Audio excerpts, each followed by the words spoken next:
Padre nuestro que estás en el cielo, santificado sea tu nombre. Venga a nosotros tu reino.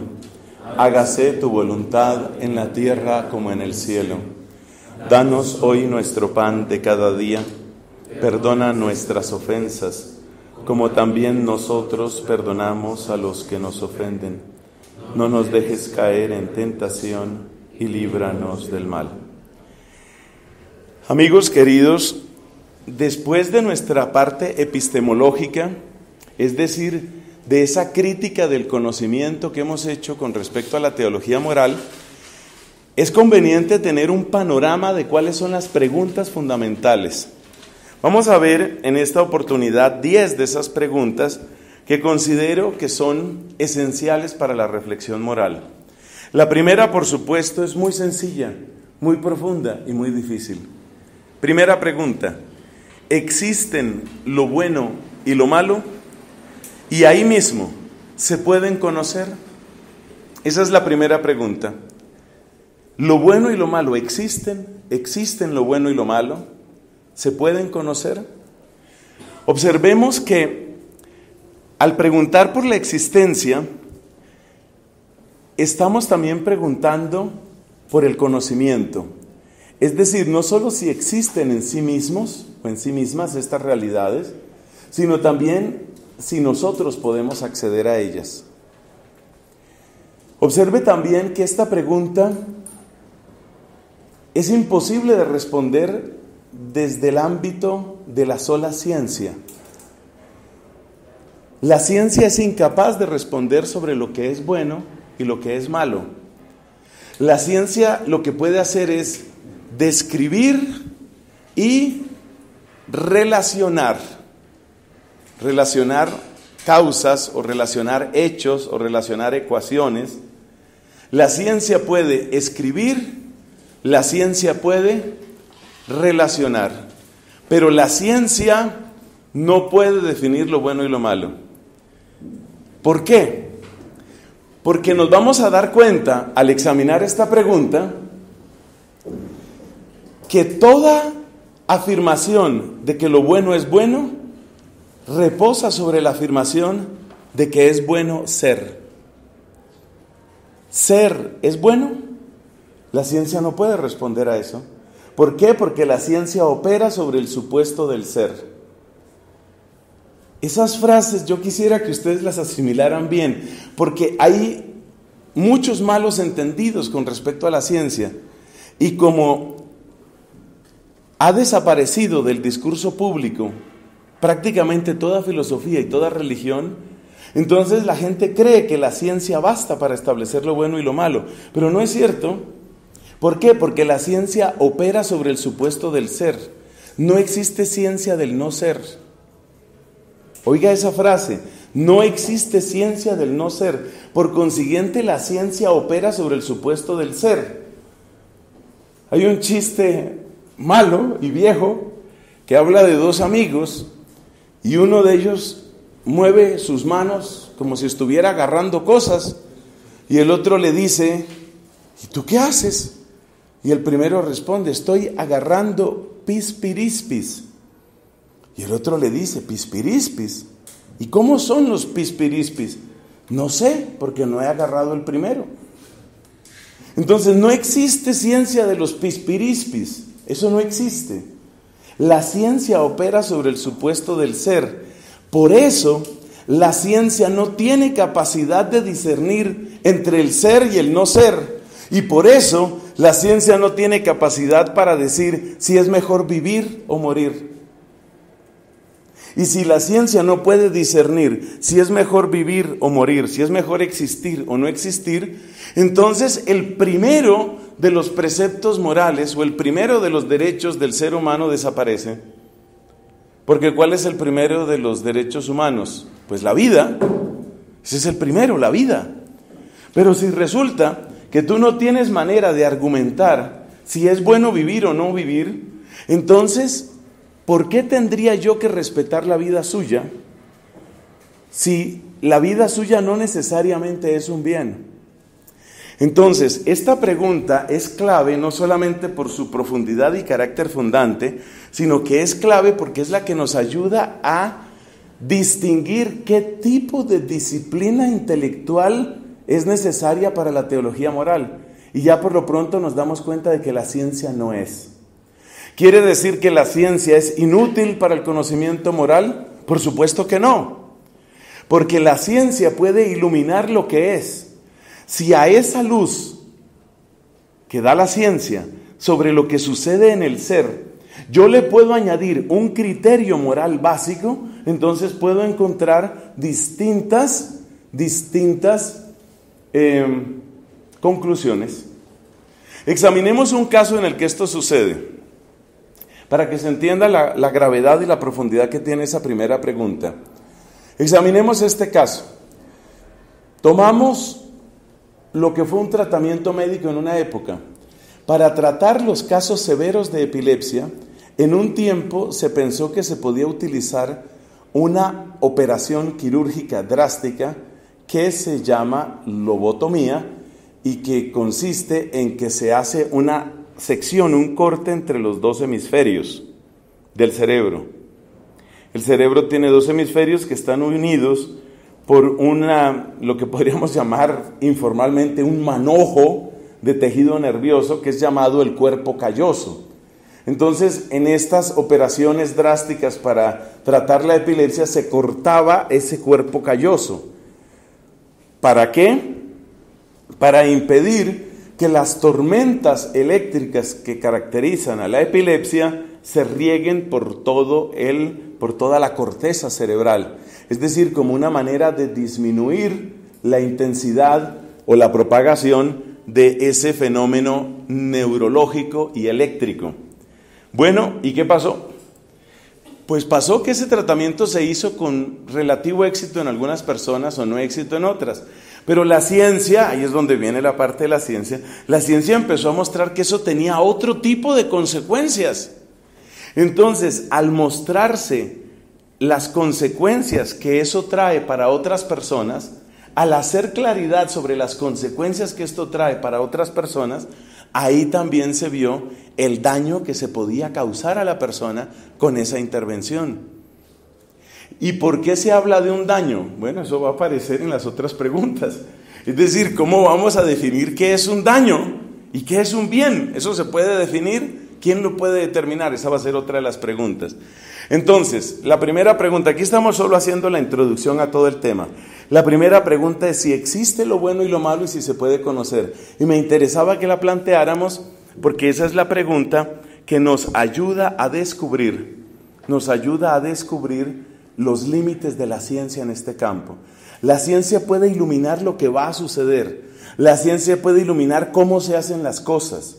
La ciencia te puede decir exactamente qué hay que hacer para matar a un feto sin que muera la mamá, que es lo que se quiere en el aborto. La ciencia te dice exactamente, hay que inyectar esta solución salina, hay que cortar la médula espinal del feto, hay que hacer esto, se extraen los pedazos, de esa manera la mamá vive, el feto muere. La ciencia te dice exactamente cómo hay que hacerlo, pero la ciencia no te dice si eso es bueno o si eso es malo. Eso no te lo dice la ciencia. Bueno, entonces vamos con la segunda pregunta. Vamos solamente a presentar el elenco de las preguntas, así con breves introducciones que nos ayudan a ver cuál es la importancia, el peso que tienen. Segunda pregunta. ¿Hay un bien para el ser humano? La primera pregunta es si existe lo bueno y lo malo y si se puede conocer. La segunda pregunta es, ¿hay un bien para el ser humano? Y de una vez esta otra pregunta. ¿Quién lo determina o cómo se conoce? Esa no, es la misma segunda pregunta. ¿Hay un bien para el ser humano? ¿Quién lo determina o cómo se conoce? El bien para el ser humano, el descubrimiento del bien para el ser humano va a ser obviamente la columna vertebral de toda la teología moral. Porque ese bien para el ser humano es el que nosotros se supone que debemos estar dispuestos a esclarecer, a defender, a construir. Pero ¿cómo se determina o cómo se conoce? Observemos que esta segunda pregunta tiene que ver con temas que ya hemos mencionado en nuestras clases anteriores. Concretamente, esta segunda pregunta tiene que ver con asuntos como el subjetivismo, como el relativismo, como el situacionismo, es decir, aquellas falsas epistemologías que mencionábamos en nuestra primera clase. ¿Hay un bien para el ser humano? ¿Cómo se conoce? ¿Quién lo determina? Por ejemplo, un subjetivista, ¿qué dirá sobre el bien para el ser humano?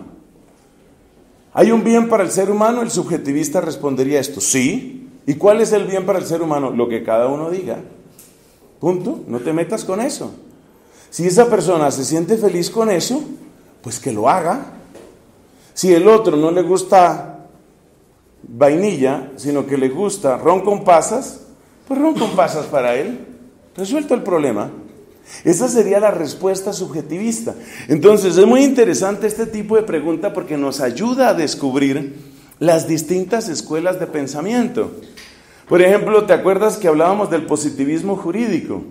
El positivismo jurídico, ¿cómo respondería a esa pregunta? ¿Hay un bien para el ser humano? Sí. ¿Cómo se determina? Lo que diga el Congreso, lo que diga el Parlamento.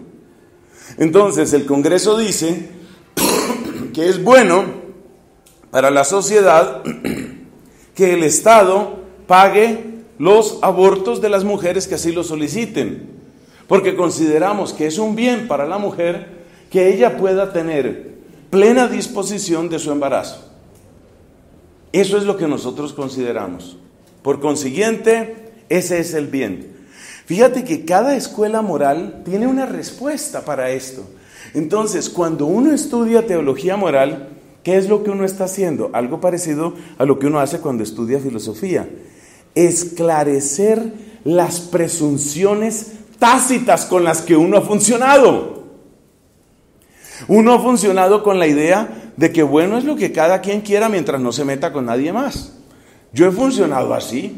Tengo 30, tengo 40 años y he funcionado así. Y me parece que así deben ser las cosas. Entro a hacer un curso de teología moral y en el curso de teología moral me doy cuenta, oiga, yo estoy funcionando con esta presunción, yo estoy funcionando con esta idea básica. O sea que uno de los objetivos de un curso como estos es esclarecer cómo estás funcionando tú y darte cuenta que otras personas funcionan de otra manera. Y luego hacerte la pregunta difícil, ¿y cuál es la mejor manera? Yo he funcionado con el subjetivismo, a mí me parece que cada uno haga lo que quiera. Otro dice, no, tenemos que hacer lo que Alá diga. Solo hay un Dios, y ese Dios ha hablado, y ese Dios ha mostrado su voluntad, y ese Dios ha anunciado su maldición eterna para los que no obedezcan, y ha mostrado el camino de la sabiduría, y tú no quieres obedecer a ese Alá. Entonces, ¿qué hago yo? Porque resulta que yo soy subjetivista y el otro es un musulmán convencido. O resulta que yo soy un relativista o un situacionista y el otro, en cambio, es una persona que cree en el derecho natural o en este tipo de cosas. Entonces, ¿qué bien se puede establecer para el ser humano? ¿Ese bien proviene de fuera? ¿Ese bien lo plantea alguien desde fuera? ¿Es alguien el que tiene que contarme desde fuera qué es lo que yo se supone que debo querer? ¿Qué sentido tiene eso? Lo más interesante en esta clase de ejercicios, queridos amigos, lo más interesante es la capacidad de crítica, que para eso hemos tratado de afinar un poco el aparato crítico en las clases pasadas. Por ejemplo, pensemos en el caso subjetivista. La felicidad o digamos el bien de cada persona es lo que cada persona quiera. Eso suena muy razonable. Pero ¿qué pasa si esa persona tiene ciertas responsabilidades con otras personas? Por ejemplo, supongamos el caso de un padre de familia. Este padre de familia tiene 2 hijos, una niña de 3 años y medio y un niño de 1 año. Al principio le parecía simpático lo de ser papá, luego le parece aburrido. Está como aburrido eso, es decir, siempre es el mismo pañal y siempre en el pañal hay lo mismo. Entonces, no sé, ya me cansé, es decir, eso de ser papá y estar uno durmiendo mal, Y no, mi vida es otra, mi vida es la noche, mi vida es la discoteca, mi vida es la conquista, mi vida es divertida, yo quiero una vida divertida, yo no quiero una vida aburrida, o sea, estoy cansado de estar cargando esa niñita que yo no sé, parece que tiene unas pilas ahí que no se le cansan nunca, llore y llore, llora porque sí, llora porque no. No, yo sí quiero a las niñas, pero más grandecitas, más bonitas, que no necesiten tantos pañales. Esas son las niñas que a mí me gustan. Entonces, ¿qué va a decir el subjetivista? Si el subjetivista dice que su bien está únicamente dentro de él, eso quiere decir que esta persona no tiene ninguna responsabilidad, porque entonces esa persona dice, mire, yo tengo derecho a ser feliz, yo soy un subjetivista, yo tengo derecho a ser feliz.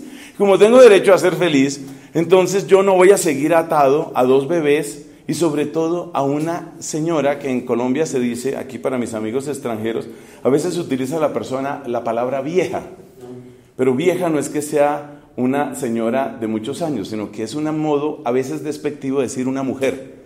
Yo no tengo por qué estar amarrado a una vieja cansona. No, yo tengo derecho a ser feliz. Entonces el subjetivista, desde su perspectiva, deja abandonada a esta mujer con esos 2 bebés porque él está cansado de eso. Pero el Estado le dice que tiene que responder. Sí, pero yo soy subjetivista y yo tengo un buen abogado. Y el abogado es capaz de plantear el caso de manera que yo a duras penas tengo un sueldo mínimo. De ese sueldo mínimo apenas me pueden quitar unos pocos pesos para esa gente que está en mi pasado, porque tú sabes, yo soy un hombre que vive en el futuro, o sea, yo no vivo en el pasado. Lo que yo tuve con esa mujer, pues eso queda atrás. Yo vivo en el futuro, en las nuevas aventuras. Yo soy como los tiburones, tengo que estarme moviendo para respirar, por consiguiente, yo dejo atrás todo ese pasado.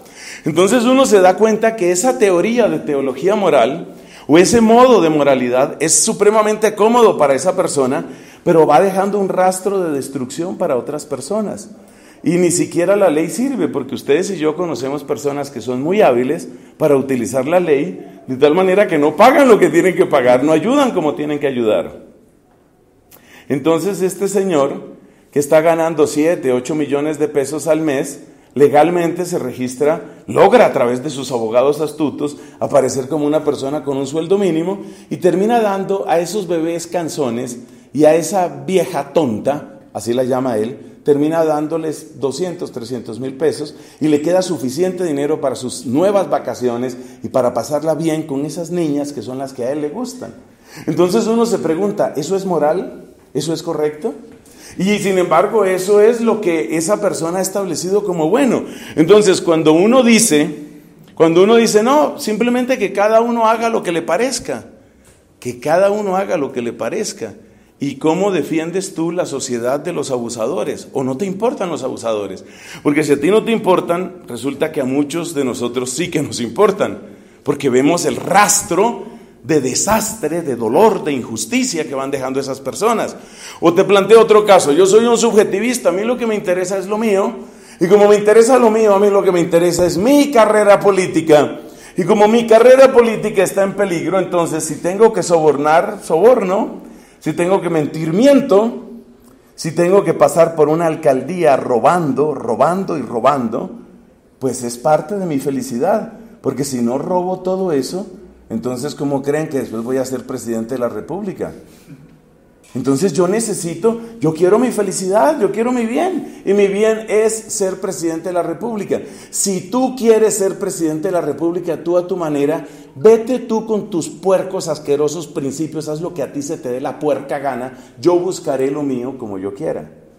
Esa es la sociedad en la que queremos vivir, eso es moral, ese es el tipo de preguntas a las que uno llega aquí.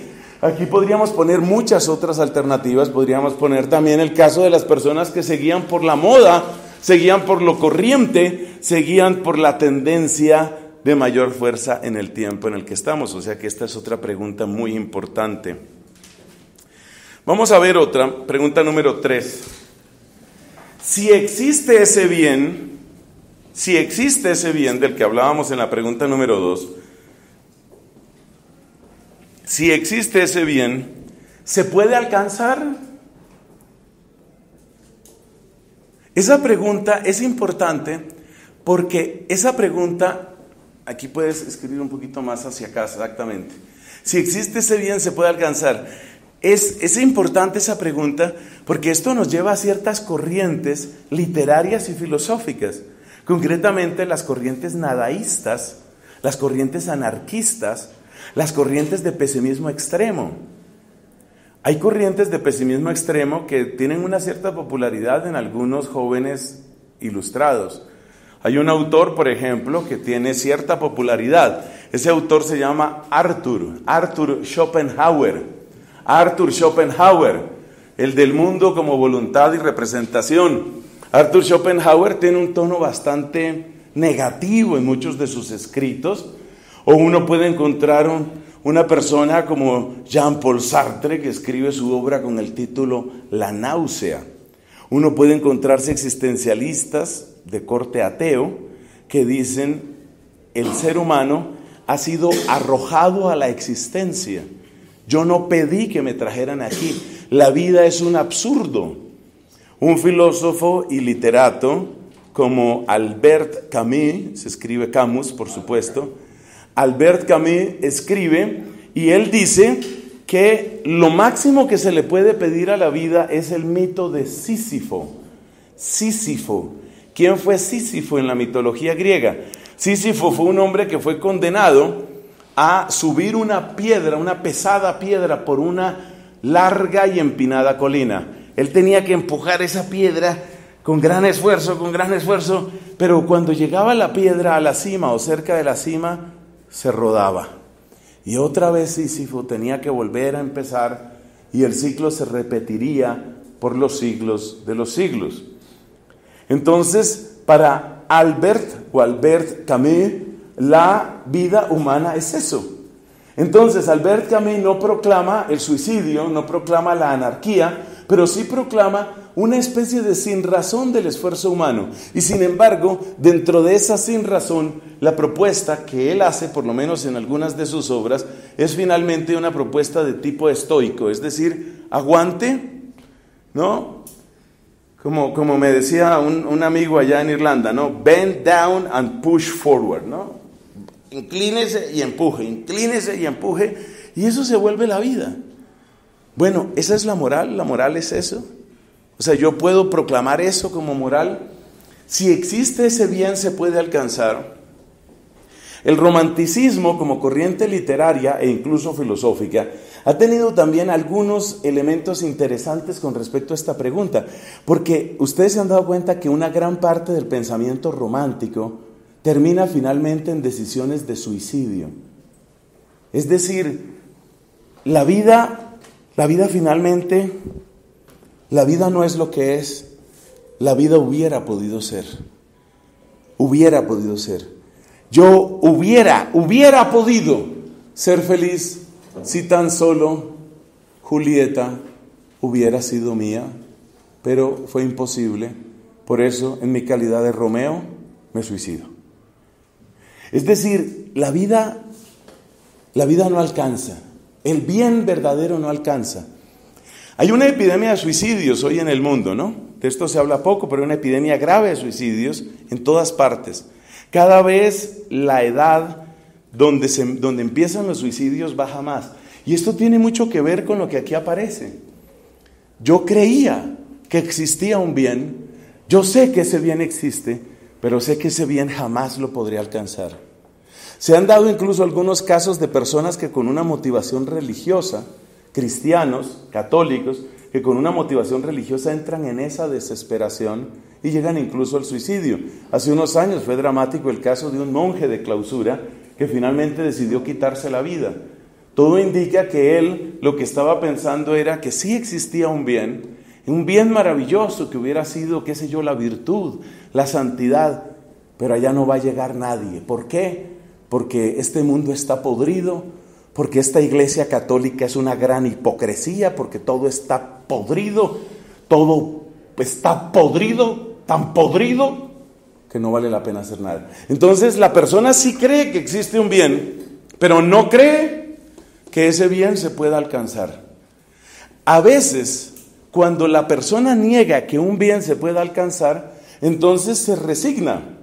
Entonces existen también posturas morales que son las posturas de la resignación, algo así como los elogios de la mediocridad. Busquemos el bien real. Hay por ahí un monje católico, benedictino, de apellido Grün, Anselm Grün. Es un monje bastante conocido, sus obras se venden bastante.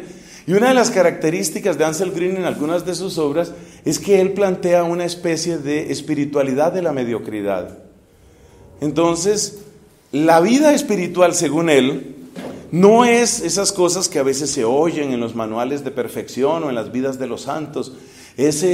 Hay que luchar por lo mejor, hay que buscar, hay que subir, hay que vencer al pecado. No, sino más bien es un poco, aprende a convivir con tus demonios, aprende a convivir con tu mediocridad, aprende a aceptar que eso está en ti.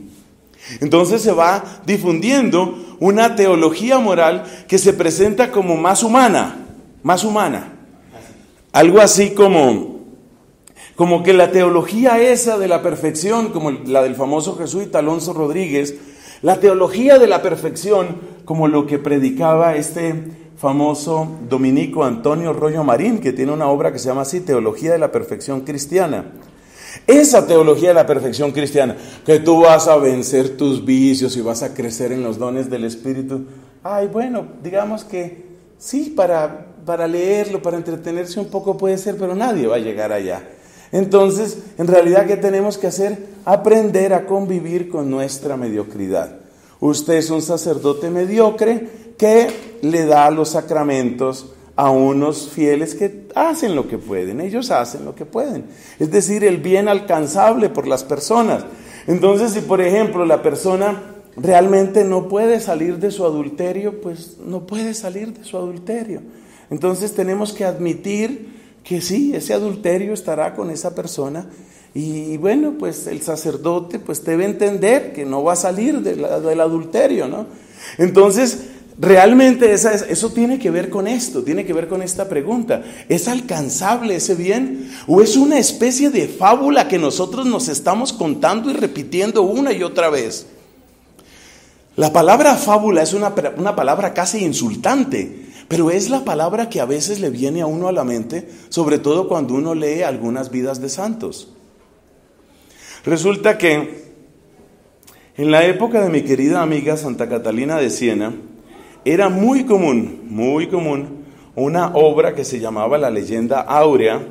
Y la leyenda, ¿leyenda qué significa en latín? Leyenda significa lo que hay que leer. Legendum es lo que hay que leer, leyenda es el plural de legendum. Entonces, la leyenda no significa lo que es la palabra leyenda hoy, pero de ahí vino. Entonces, leyenda en latín significa cosas que hay que leer, cosas que es necesario leer para los cristianos. La leyenda áurea, que se conoció en tiempos de Santa Catalina, es decir, en el siglo XIV, presentaba vidas de santos, pero todos esos santos eran tan extraordinarios. Entonces, a los 4 años de edad venció un dragón, a los 6 años de edad levitaba, a los 8 años de edad hacía milagros. Entonces, hubo un tiempo en el que en nuestra iglesia se planteaban las vidas de los santos de un modo tan supremamente irreal que un poco como reacción a eso, ahora estamos en la pastoral de la mediocridad. Es decir, lo que usted logre. Lo mío es la marihuana. Bueno, entonces, ya que usted no va a poder vencer su marihuana, procure simplemente que no se va a fumar su marihuana en un lugar peligroso, donde lo puedan atracar, donde le puedan hacer un daño. No. Si usted, por ejemplo, tiene que presentar un examen parcial, ese día no fume su marihuana, ¿sí? Entonces es una pastoral de la mediocridad. ¿Por qué? Porque el bien no se puede alcanzar. Todas esas personas piensan que el bien no se puede alcanzar, que el vicio finalmente no se puede vencer, que usted tendrá que aprender a convivir con eso, como dice Anselm Grün. Usted tiene que aprender a convivir con eso, con una ventaja, que si usted aprende a convivir con sus vicios, con sus malas costumbres, con sus cositas, sus demonios, como los llama él, si usted aprende a convivir con sus demonios, yo convivo con mis demonios, entonces sus demonios y mis demonios van aprendiendo a convivir, es decir, todos nos tapamos, dicen aquí en Colombia, todos nos tapamos con la misma cobija. Entonces usted tiene lo suyo, yo tengo lo mío y todos estamos tranquilos y contentos. Pregunta número 4. ¿Cuál será la pregunta número 4? Dice aquí, entre tantos condicionamientos, ¿hay espacio para una voluntad libre? Entre tantos condicionamientos, que es el problema de la libertad. Ustedes ya hicieron una primera investigación sobre la libertad, no pierdan por favor esos apuntes. Entonces les repito, entre tantos condicionamientos, ¿hay espacio para la libertad? ¿Realmente somos libres? Esta pregunta se plantea de muchas maneras. A veces se plantea de un modo que podríamos llamar filosófico. Entonces viene el tema del determinismo en filosofía. ¿Y qué pasa? Que todos sabemos que si hay condicionamientos tan fuertes que hacen que usted esté determinado, pues usted no tiene libertad. No tiene libertad. Esto ya ha sido incorporado en la legislación de muchos países. Entre tantos condicionamientos hay espacio para una voluntad libre. Entre tantos condicionamientos hay espacio para una voluntad libre. Entonces, esto ya ha sido incorporado en muchos países. Por ejemplo, los países que todavía tienen la pena de muerte, como China, como Estados Unidos, Corea del Norte, muchos otros, esos países siempre tienen provisiones legales particulares para los casos en los que la persona tiene limitaciones mentales. Entonces, por ejemplo, si una persona tiene un problema mental severo, esa persona no puede ser condenada a muerte. Eso está establecido, por ejemplo, en la ley federal en Estados Unidos. Si se demuestra que hay un problema psiquiátrico permanente, profundo en esa persona, entonces quiere decir que esa persona no puede ser condenada a muerte. O sea, eso se considera como un atenuante. Quiere decir, aquí no es la palabra firme, sino la palabra libre, una voluntad libre. Entonces, eso quiere decir que esa persona no tiene libertad. Pero ¿qué tal que nosotros estemos todos condicionados? Muchas veces en las argumentaciones que presentan los abogados defensores, hablan de la infancia de la persona. De niño lo golpeaban, sobre todo lo golpeaban por la cabeza. Vio escenas terribles de crueldad. Fue maltratado, fue humillado. En el colegio sufrió bullying. Todo eso hizo de él una persona llena de resentimiento, incapaz de obrar de otro modo. ¿Qué es lo que está tratando de hacer el abogado defensor al hablar de ese modo? ¿Qué está tratando de hacer? Está tratando de demostrar que había menos libertad, y como todos sabemos, si hay menos libertad, ¿hay menos qué? Menos voluntad, menos libertad significa menos qué. No, esta gente, ahí va más o menos, pero nos falta conectar más. Si hay menos libertad, entonces hay menos ¿qué? ¿Qué será? Menos consentimiento, capacidad de decisión. Menos consentimiento, capacidad de decisión, menos responsabilidad. Si hay menos responsabilidad, hay menos culpa. Si hay menos culpa, entonces hay menos pena para esa persona. Hay algunos que llegan al punto de decir que nosotros somos simplemente el resultado de acciones cuánticas entre las moléculas de nuestra corteza cerebral. Por consiguiente, nosotros somos algo así como máquinas que tenemos la ilusión. La libertad es una ilusión, pero en realidad nosotros no somos libres. Como no somos libres, entonces lo que ustedes y yo estamos presenciando es simplemente a un grupo de marionetas. Yo soy una marioneta. Alguien me está manejando. Ese alguien son las fuerzas de la naturaleza, empezando por las leyes cuánticas que rigen las células de mi cerebro. Y usted es otra marioneta. Entonces, aquí parece que yo estoy hablando libremente y usted parece que libremente se inscribió aquí.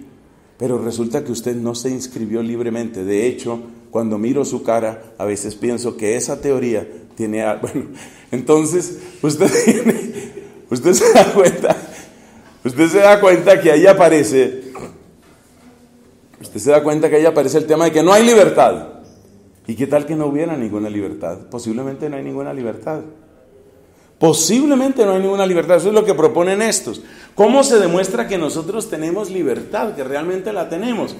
Si usted lo piensa un poco, ojalá algunos de ustedes tengan cierto gusto por la filosofía.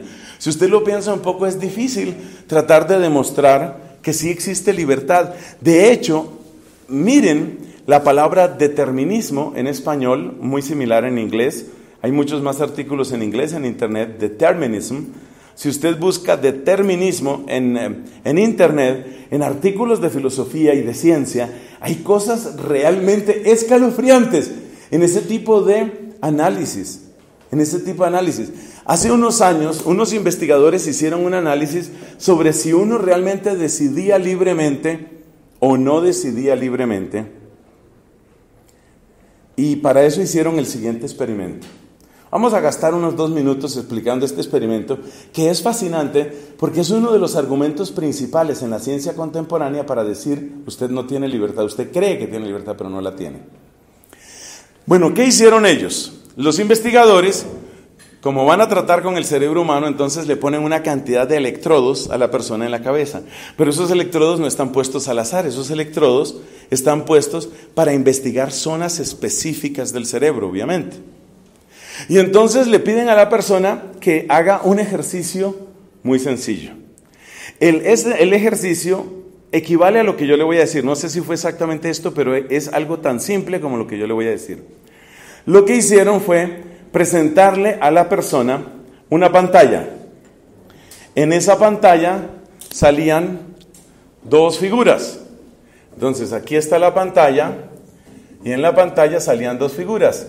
A veces salía una esfera, vamos a suponer que de color rojo, y la otra salía una esfera de color negro. Entonces algunas veces salía esto y otras veces la misma pantalla, pero salía una esferita de color negro. Y usted tenía que decir, en cada caso, tenía que decir si le gustaba o no le gustaba. O sea, tenía que decir like o no like. Usted tenía que decir esto me gusta o tenía que decir esto no me gusta. Usted tenía que decir esto me gusta o esto no me gusta. Pero usted podía tomarse unos segundos para esa decisión. Usted no tenía que responder inmediatamente. Eso es parte del experimento. Mientras tanto, los electrodos están conectados en su cabeza. Cuando usted haya tomado su decisión de si le gusta o no le gusta alguna de esas figuras que le presentan, cuando usted ha tomado su decisión, usted dice ya y oprime un botón. El botón puede ser like o el botón puede ser doesn't like. Esto me gusta, esto no me gusta. Así de sencillo. Pero entonces, ¿qué es lo escalofriante de ese experimento? Lo terriblemente escalofriante del experimento es que los electrodos estaban puestos en ciertos lugares estratégicos de la cabeza para explorar zonas del cerebro donde se sabe que nosotros los seres humanos tomamos decisiones. Y los investigadores sabían, primero que la persona, si la persona iba a decir que le gustaba o que no le gustaba. ¿Eso qué quiere decir? Vamos a suponer que exactamente a las 9 de la mañana le presentan la figura y la persona reporta a las 9:04 si me gusta. Pero a las 9:02 ya los electrodos decían, esta persona va a decir tal cosa. O sea que el cerebro ya había tomado la decisión antes de que la persona supiera, o por lo menos así se presenta el experimento. Oiga eso, el cerebro ya había tomado la decisión. La persona todavía no sabe lo que ha decidido, pero ya los electrodos dicen qué es lo que ha decidido. Entonces, eso se utiliza como argumento. Ustedes busquen, por favor, artículos sobre determinismo para estudiar este experimento. Ustedes se dan cuenta de la gravedad que eso tiene, porque según eso parece que los procesos de decisión son como procesos automáticos, y el proceso que automáticamente ha seguido mi cerebro es el que luego yo considero como mi decisión. Por lo menos esa fue la conclusión a la que llegaron los investigadores. Este es uno de los experimentos más debatidos, no tanto el experimento, ni mucho menos la honestidad del experimento, sino la interpretación, cómo debemos interpretar ese experimento. Entonces hay todo tipo de explicaciones sobre esto, pero digamos que así, prima facie, en una primera impresión, lo que uno parece concluir ahí es que simplemente los procesos que nos llevan a decidir son procesos interiores, procesos que suceden dentro de nosotros, y que luego nosotros creemos que esas han sido nuestras decisiones. Entonces usted va por una tienda de ropa y usted dentro de esa tienda de ropa, usted cree que usted está comprando la ropa que a usted le gusta, porque usted tiene su propio gusto. Entonces hay gente que le gusta ropa muy formal, otros muy informal. Para mí es un requisito que los pantalones estén rotos. Para la otra persona el requisito es que los pantalones sean de planchado permanente. Es decir, se supone que yo tengo una serie de requisitos.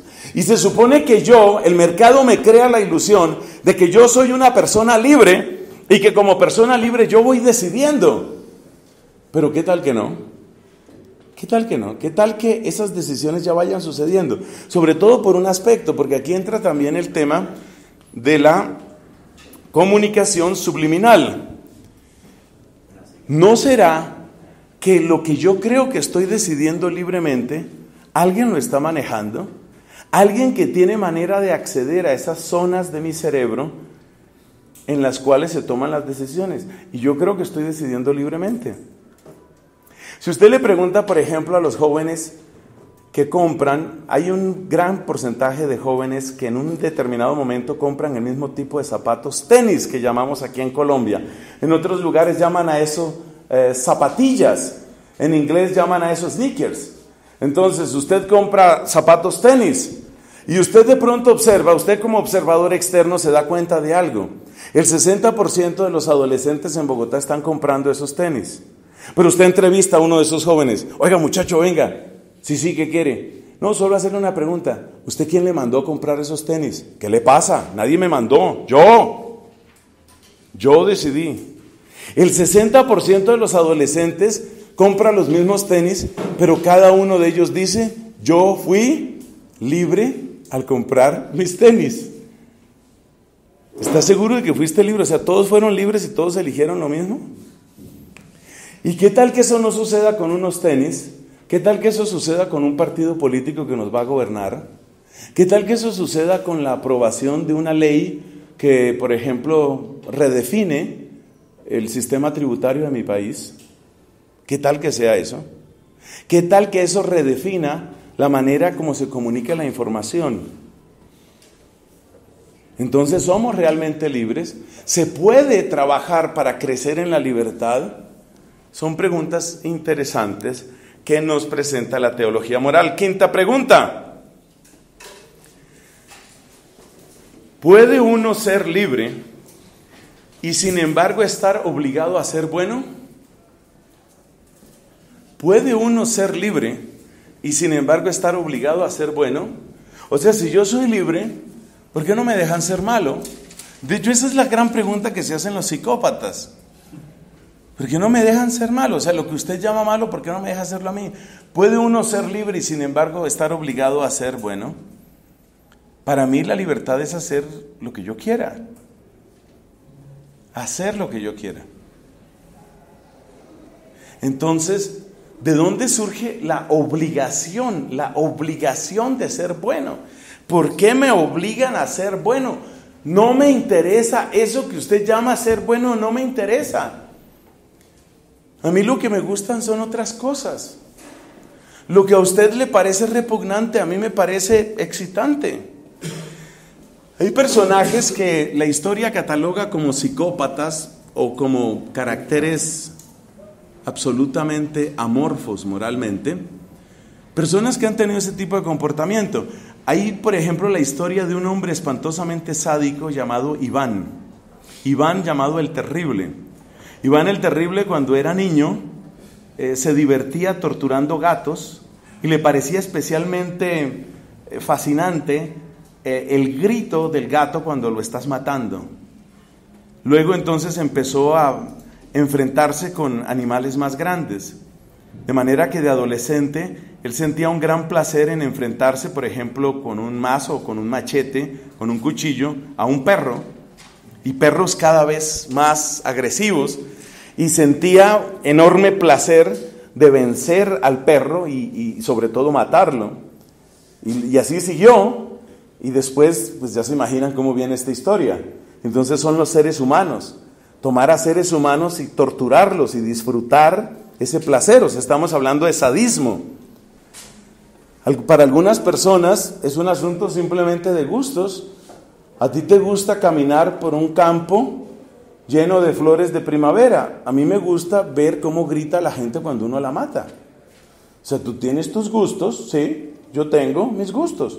Lo que pasa es que mis gustos son un poco exóticos, desde tu perspectiva.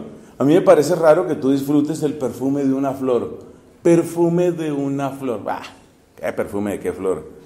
No, lo interesante es ver a la gente debatiéndose entre la vida y la muerte hasta que uno los acaba. Eso sí es interesante.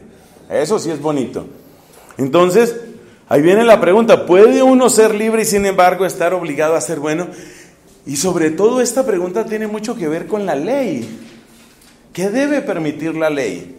La pregunta es todavía más compleja cuando entra el factor del consenso. Porque para muchas personas un criterio de moralidad es el consenso. Pues si estamos de acuerdo, ¿cuál es el problema? Y entonces ahí vienen los casos esos dramáticos, como el que sucedió en Alemania. Una persona obsesionada con sentir el dolor, una persona publicó un anuncio en que decía: tengo deseos de que me maten y me coman. Y entonces pues le salió su sádico, a todo masoquista le sale su sádico. Entonces le salió su sádico que tenía ganas de eso, de canibalismo, de tortura y canibalismo. Entonces estaban ambos eran adultos, ambos estaban de acuerdo. O sea, no estamos hablando aquí de abuso de un niño. No, ambos eran adultos, ambos hombres, y ambos estaban de acuerdo. Entonces, yo quiero torturarte, me fascina que me tortures, pero es que yo quiero matarte, me parece precioso que me mates.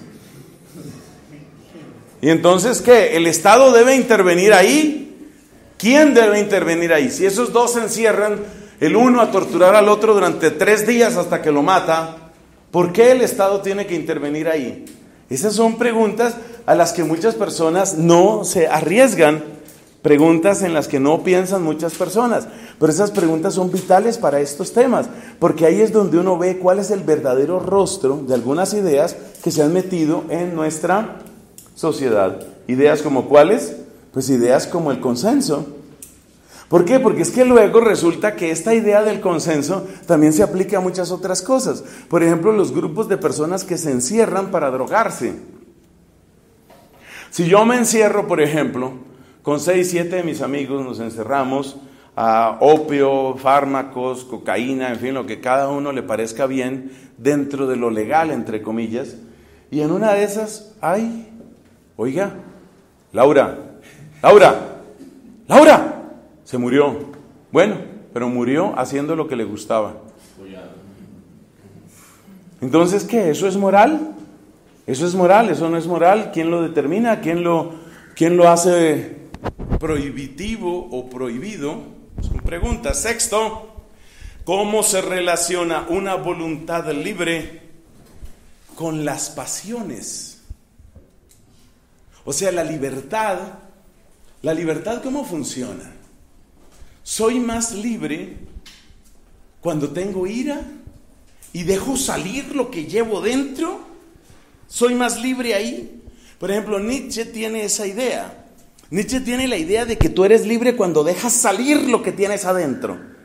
Entonces, por ejemplo, tú ardes de ira y tú impones tu voluntad. Bien, estás vivo.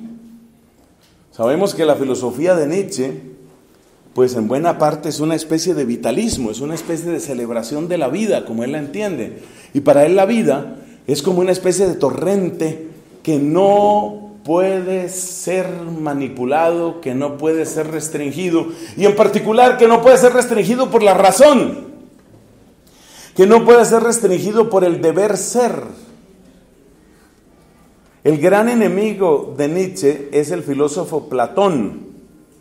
Nietzsche no tenía como principal enemigo al cristianismo, por lo menos no en sus escritos. Para él, el verdadero enemigo era el platonismo, y él consideraba el cristianismo un platonismo para las masas. Como las masas nunca podrán hacer filosofía, entonces un platonismo para las masas es el cristianismo. Ese es el cristianismo. Pero tiene todo lo repugnante del platonismo, más el hecho de ser despreciable por la incapacidad de pensar que tienen los cristianos.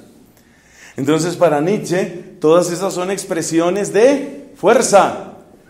Dice aquí, con la voluntad, ¿cómo se relaciona la voluntad libre? No, tenemos que escribir bien esa frase. ¿Cómo se relaciona la voluntad libre con las pasiones? Con las pasiones. ¿Cómo se relaciona la voluntad libre con las pasiones? Soy más libre cuando tengo ira, por ejemplo, ese es un caso típico. Muchas personas se reportan particularmente libres cuando se sienten felices, cuando se sienten eufóricos. Las culturas antiguas tenían celebraciones especiales en las cuales las personas se daban permiso, por ejemplo, de disfrutar del licor o disfrutar del sexo. Esas eran las famosas bacanales.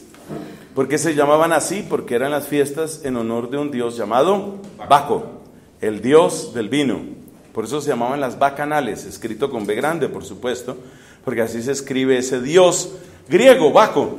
Entonces, en una bacanal, en una orgía, pues ahí soy libre, ahí puedo hacer lo que quiera, es decir, llevado por el deseo, llevado por la alegría, llevado por la euforia, ahí soy plenamente libre.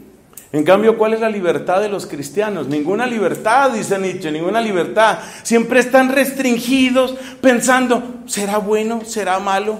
¿Me pasé? ¿No me pasé? No, pero ¿qué es eso? Vida de esclavos, eso es lo que dice Nietzsche. Si usted es cristiano, usted lleva una vida de esclavo. Él no se dirigía particularmente a los católicos, él consideraba que todos los cristianos eran lo mismo, y de hecho las tradiciones cristianas que él conoció fueron más las protestantes que las católicas, pero para efectos prácticos eso no interesaba. Si usted es cristiano, usted es un acomplejado que todo el tiempo se está preguntando, ¿será que obré bien? ¿Será que esto me lleva al infierno? ¿Será que estoy 2 metros más cerca del cielo?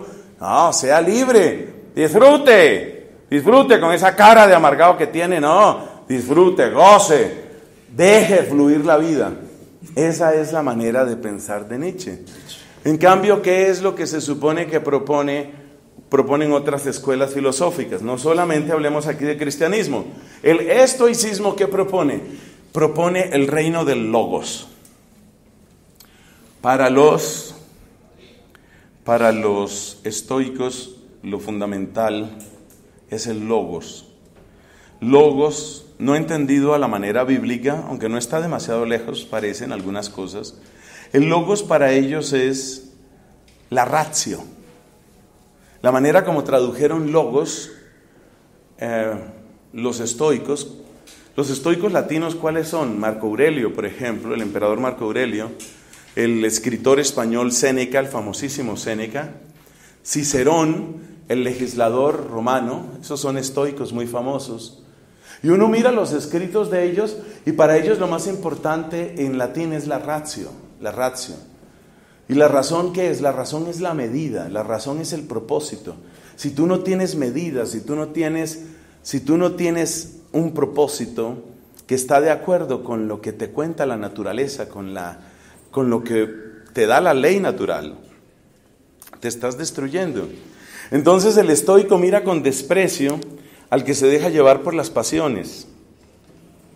Ustedes busquen en internet, por ejemplo, la famosa crítica de Séneca a la ira. Ese es uno de los pasajes filosóficos literarios más famosos. La descripción que hace Séneca de la ira, cómo la ira descompone el cuerpo y la capacidad de lucidez de la persona. Entonces los estoicos se burlan y critican a los que se dejan llevar por las pasiones. Si tú te dejas llevar por el placer, por ejemplo, pues el placer hace de ti una persona enferma, una persona débil, una persona manipulable. ¿Cuáles son los reyes más fáciles de manipular? Los reyes que son adictos al placer. Entonces, un rey que sea adicto al placer, como pasó, por ejemplo, con este hombre llamado Herodes, hace poco estábamos recordando el martirio de San Juan Bautista. ¿Y ustedes se acuerdan lo que le sucedió a Herodes? Herodes era una persona que disfrutaba, él se embriagaba de muchas cosas, se embriagaba de sexo, se embriagaba de vino, se embriagaba de banquetes suculentos, se embriagaba de poder y le encantaba embriagarse. Pues la persona embriagada es una persona manipulable. El que tiene su adicción es una persona manejable. Hay que leer las cartas, o mejor dicho, los textos del emperador Marco Aurelio a su hijo. Es un libro grande, es un libro gordo, pero tiene una cantidad de cosas interesantísimas. Si usted quiere conocer la postura estoica y la manera como argumenta esta gente la ratio, los escritos de Marco Aurelio a su hijo, los consejos que le da son interesantísimos, porque básicamente la perspectiva de Marco Aurelio es la de un hombre que tiene mucho poder. Él fue emperador de Roma y fue de los mejores emperadores de Roma, vivió a finales del siglo II de nuestra era, y Marco Aurelio es una persona que conoce el poder y que conoce cuánta gente quiere manosear y manipular al que tiene el poder. Entonces él aprendió como estoico, o mejor, él aprendió como emperador, que la filosofía estoica era muy, pero muy interesante, porque el estoicismo ayuda a que la persona mantenga su cabeza despejada, que no se deje manipular, que no se deje engañar, que no se deje seducir fácilmente. ¿Quién pudo con Sansón? Pues la pasión de la lujuria. ¿Quién pudo con Salomón? Pues la pasión de la vanidad, del poder y de la lujuria otra vez. ¿Quién pudo con David? Otra vez la lujuria. O sea que la lujuria tiene muchísimo poder. Entonces las pasiones. Pero vienen también nosotros los vitalistas como Nietzsche y dicen: un momento, no le robe a la vida sus grandes alegrías. Deje que yo goce, deje que yo haga. Y si me estrello y me mato, ¿qué? Fue mi vida, fue mi decisión. O como dice la canción, I did it my way. Lo hice como yo quería, a mi manera. Entonces son grandes preguntas, preguntas fundamentales de la teología moral. Vamos avanzando. La pregunta número 7 dice aquí: ¿cómo se construye la bondad en el ser humano?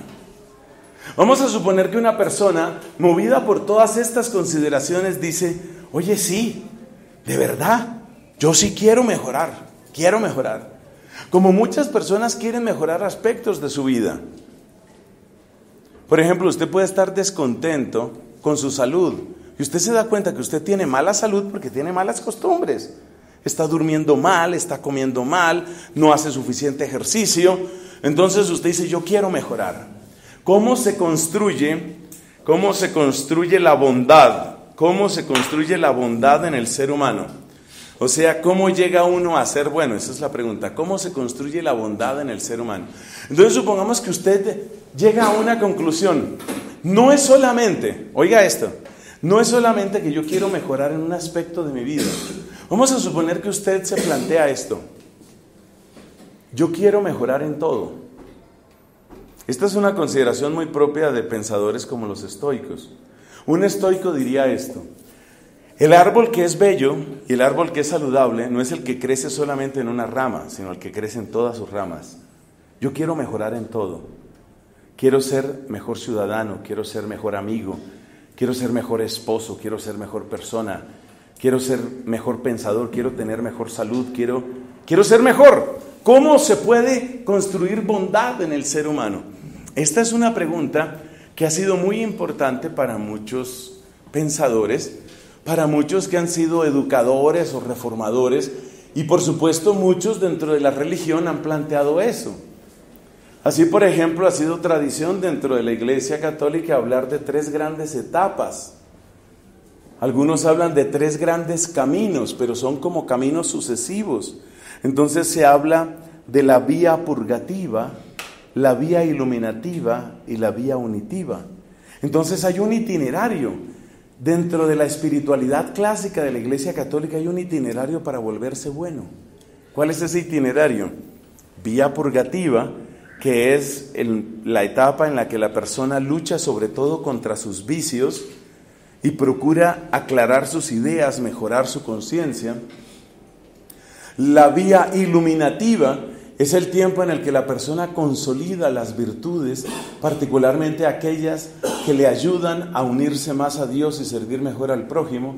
Y luego la vía unitiva, que corresponde a la experiencia mística y a una vida, podríamos decir, marcada por un anhelo constante de santidad. Entonces, en la Iglesia Católica la respuesta clásica a esta pregunta está en esas 3 vías: purgativa, iluminativa y unitiva. Pero otros tienen otras ideas. Por ejemplo, dentro del budismo, La construcción de la bondad en el ser humano supone otras cosas.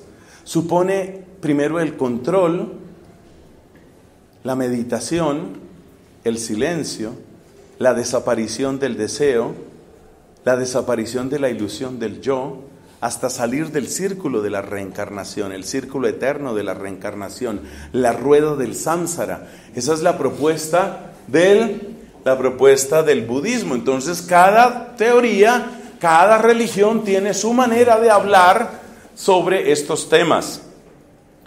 Número 8.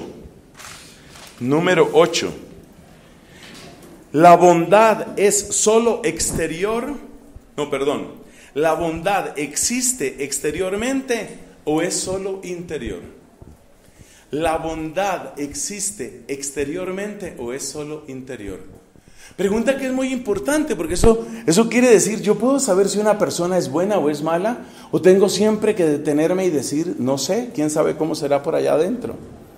Fíjate que el subjetivismo extremo, que también ha entrado a veces en la Iglesia Católica, fíjate que el subjetivismo extremo finalmente se convierte en una especie de agnosticismo moral. Yo no sé realmente cómo está la otra persona por dentro.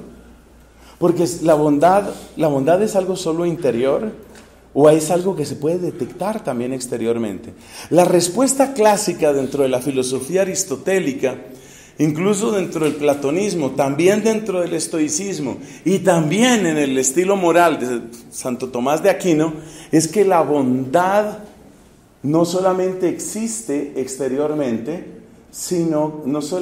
la bondad no solo existe interiormente, sino que también es exterior. Y la manifestación exterior de la bondad, entre otras cosas, es lo que nosotros llamamos virtud. De manera que la virtud no es algo únicamente interior, sino que es algo también exterior y es algo también social. Son preguntas difíciles todas. Según ese estilo, pregunta número 9, ¿cuáles son las virtudes fundamentales? ¿Cuáles son las virtudes fundamentales? La respuesta típica, que es la que argumentaremos en su momento, la respuesta típica en la Iglesia Católica es: las virtudes fundamentales son 7, 3 que llamamos teologales, fe, esperanza y caridad, y 4 que llamamos virtudes humanas, justicia, prudencia, fortaleza y templanza. Esas 7 son las 7 virtudes fundamentales. Cuando se hace el proceso de beatificación de una persona que no sea mártir, con los mártires el proceso es distinto. Pero si se va a examinar la causa de beatificación y canonización de una persona, una de las preguntas que son claves en el proceso es esta. La pregunta por las virtudes fundamentales. ¿En dónde se notó que esa persona tenía fe? O sea que la Iglesia sí cree que tiene un aspecto exterior. ¿En dónde se le notaba la virtud de la esperanza a esa persona? Es que era muy querido, dicen los colombianos, decimos, ¿no? Es que era muy querido. Muy querido, no. A ver, ¿en dónde se nota que había amor de caridad en esa persona? ¿En dónde se nota? ¿En qué se nota? Es muy interesante, el proceso de canonización es muy interesante. A mí me tocó ser parte del proceso diocesano de una religiosa aquí en Colombia. Entonces me tocaba examinar muchas de estas cosas, particularmente sobre las virtudes. Eso es interesantísimo, cómo la Iglesia empieza a examinar ese tipo de cosas. Luego las otras, era una persona justa. ¿En dónde se notaba que era una persona justa? ¿Eso qué? ¿Dónde se nota? ¿Era una persona prudente? ¿Se le vio la prudencia o no se le vio? ¿O era un imprudente? La fortaleza, por ejemplo, frente a las dificultades. Es decir, era una persona capaz de resistir ataques, humillaciones, soledad, tentación, seducción, ridículo. ¿Si era fuerte o no era fuerte? No, eso no era ningún fuerte, eso cualquier cosa lo mandaba al piso y entonces lo único que hacía era llenarse de resentimiento. Entonces no, ese proceso no va a prosperar mucho. La templanza. ¿Cómo era esta persona singularmente en lo que tiene que ver con el placer de la comida, el placer del sexo, el placer de la comodidad? Era una persona de excesos, porque esos casos se han dado. Esos casos se han dado, personas que han hecho cosas interesantes, por ejemplo en nuestra iglesia, personas que han hecho cosas interesantes porque tienen unos vicios horribles, a veces vicios que por supuesto como son escandalosos tratan de esconderlos. Entonces hay el caso de personas con dobles vidas, por ejemplo. Parece un gran fundador y parece que tiene una gran enseñanza y todo eso, pero por ahí, por otro lado, tiene una cantidad de relaciones o tiene unas situaciones vergonzosas. Y finalmente la pregunta número 10. ¿Qué factores externos podrían ayudar o dificultar?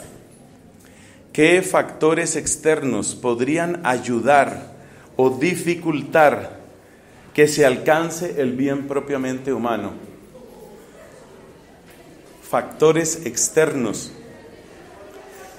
La gran mayoría de estas preguntas, ¿qué factores externos podrían ayudar o dificultar que se alcance el bien humano? La mayor parte de estas preguntas, hermanos, tienen que ver con dos documentos. Un documento es Veritatis Splendor, que hemos mencionado, la encíclica de 1993 del Papa Juan Pablo II. Y otro documento es la Prima Secunde de Santo Tomás. Es decir, la primera gran sección, la primera parte de la segunda parte de Santo Tomás de Aquino, de la Suma Teológica de Santo Tomás. Todo esto, lo de las pasiones, lo de las virtudes, lo de la construcción de la bondad, esto es, hermanos, esto es, amigos, lo que nosotros vamos a tener básicamente como programa. Esto es lo que vamos a desarrollar. Y a partir de estas preguntas, usted puede saber qué clase de cosas tienen que resolverse. Por favor, no olviden que nuestra primera sección fue una sección crítica epistemológica, porque en este tipo de discusiones una y otra vez van a salir nuestros sesgos, van a salir los sofismas, van a salir todo ese tipo de cosas. Gloria al Padre, al Hijo y al Espíritu Santo.